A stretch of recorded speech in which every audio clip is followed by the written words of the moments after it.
So first thing I'd like you to do is have you take a look at I jotted a couple of comments on your first notebooks and pens. So I want you to take a look at those notes that I put on there and just think about those for a second. We're going to revisit notebooks and pens when I see you in class tomorrow.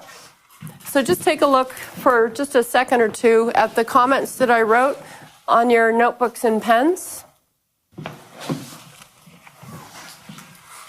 Okay, so what I'd like you to do now, go ahead and flip the page. On the second page, you'll find the cash register problem. What I'd like you to do is just take 10 minutes to silently work on the cash register problem. And then I'm going to have you come back together in about 10 minutes and take a look at that same problem with your group. So what I'd like you to do is just take a few minutes, read the problem over, see if you can answer the questions that you see there.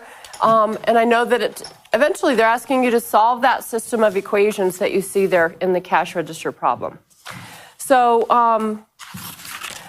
we do know that there's a drawer of a cash register that contains quarters and dollar bills.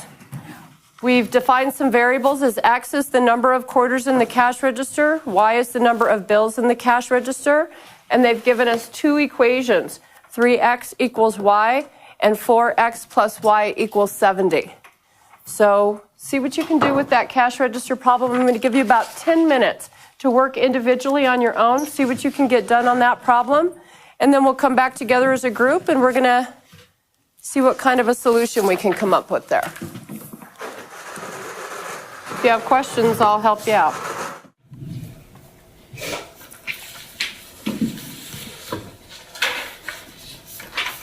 How do you know your answers are correct?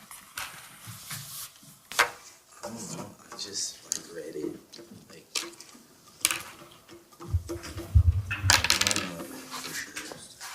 So it looks to me like you have a solution there. How do you know it's right? How do you check an answer in your equations? By plugging X.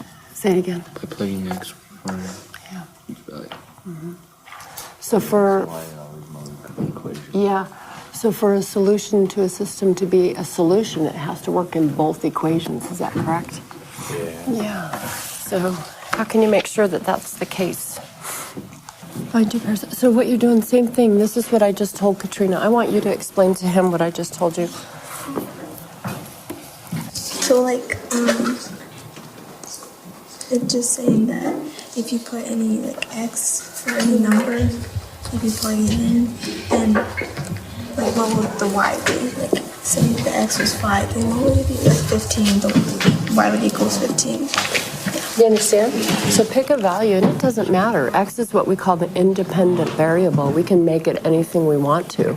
So plug a number in for X and tell me what Y would be. And then same thing, put a number in for X, and then you're going to have to solve for Y. You know how to do that. Okay, guys, what I want you to do is come together with your partners now. Maybe turn to the partner next to you, across from you. See what you can come up with as a solution to the system. See what you can come up with as the solution to the system. See if you can work the cash register problem. Talk about questions 1 and 2 especially. Had some questions on numbers 1 and 2. Okay. So what I want you to do is have a conversation with the partners at your table. I need to hear some math conversation here. Have a conversation with your partners at your table.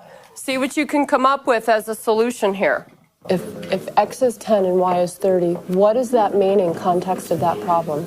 If you were going to write a summary sentence, what would it be? There's 10 quarters in the register and there's $30 bills in the register. Okay, and so the one thing that we have to make sure of is that when we solve a system of equations, when we get a solution, we have to make sure that it satisfies both or all of the equations.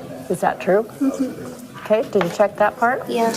Look at question 1. I want to ask about question 1. It says, explain in words the meaning of each equation. If you were looking at the first equation, can you tell me what that equation means?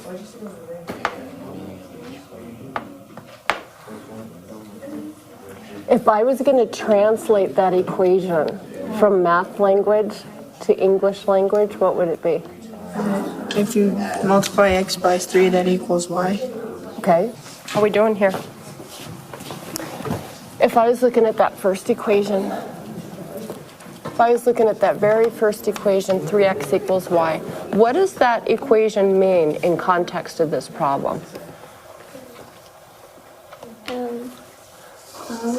is quarters. X is the number of quarters, okay? And 3x is 3/4. Okay, what do you think? Same.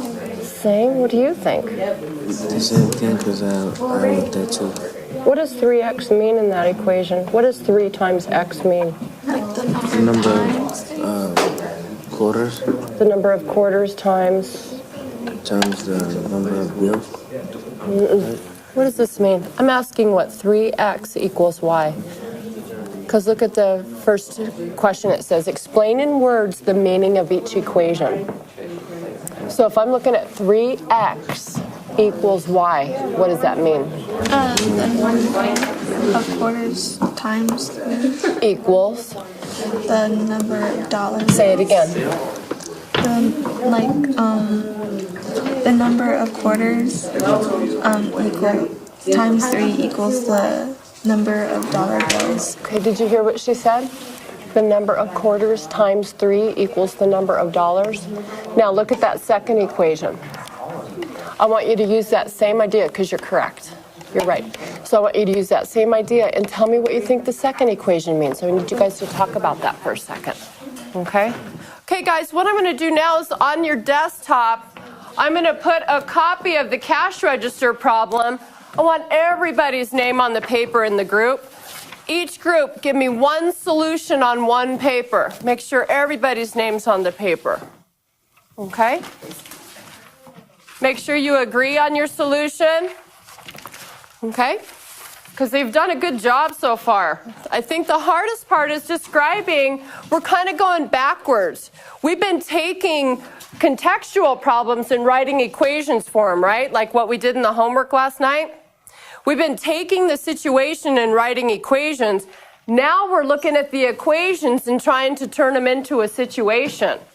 So we're kind of going backwards from what we've been doing. So far you've done a good job of putting your ideas on what those equations mean in context of the cash register. So now I just need to see the work solving that system. Let's see what we got.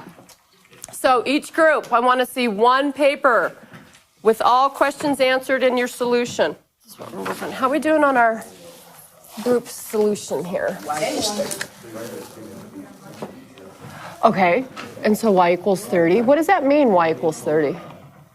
That's the amount of dollars in the cash register. Okay, and x is equal to? Quarters in the cash register. Okay, so if you were going to write a summary sentence using what you knew about your solution, what would your summary sentence be? There are 10 quarters in the cash register and $30 in the cash register also. Okay, I need to go to number 2 and 3. Number 2 and number 3, it says find two pairs of values for x and y that make the first equation true. What if I let x equal 10? What would y be? 30. No. What's 3 times? 30. Yeah. What if y was equal to 27? What would x have to be? 9.